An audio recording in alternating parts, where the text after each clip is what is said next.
BJP দেবাংশুর একটা video share করেছে যেখানে দেখা গেছে প্রার্থী নিজের হাতে বিজেপির পতাকা টেনে নামিয়ে দিলেন দেওয়াল থেকে। যতগুলি পতাকা ছিল প্রায় সব কয়টি তিনি নিজেই টেনে খুলে ফেললেন। এই নিয়েই এক স্যান্ডেলে পোস্ট করলো বিজেপি।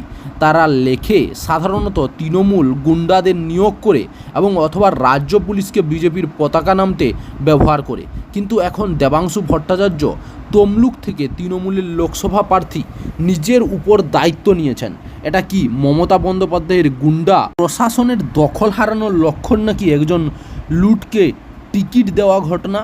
নির্বাচন কমিশন বাংলায় সম্পূর্ণ অনাচার এবং লেভেল প্লেয়িং ফিল্ডের অভাবের দিকে খেয়াল রাখতে হবে। চাকরির খবর থেকে শুরু করে নিয়োগের খবর থেকে শুরু করে ঝড় ঝঞ্ঝা, দেশ বিদেশ, রাজ্য, জেলা এবং আপনার শহরের খবর একটা চ্যানেল আমাদের newsbangla.com-এ সবার আগে আপনারা পেয়ে যাবেন। তাই চ্যানেলটাকে অতি অবশ্যই সাবস্ক্রাইব করে পাশ থেকে বেল আইকনটা ক্লিক করে অল নোটিফিকেশন অন করে রাখুন।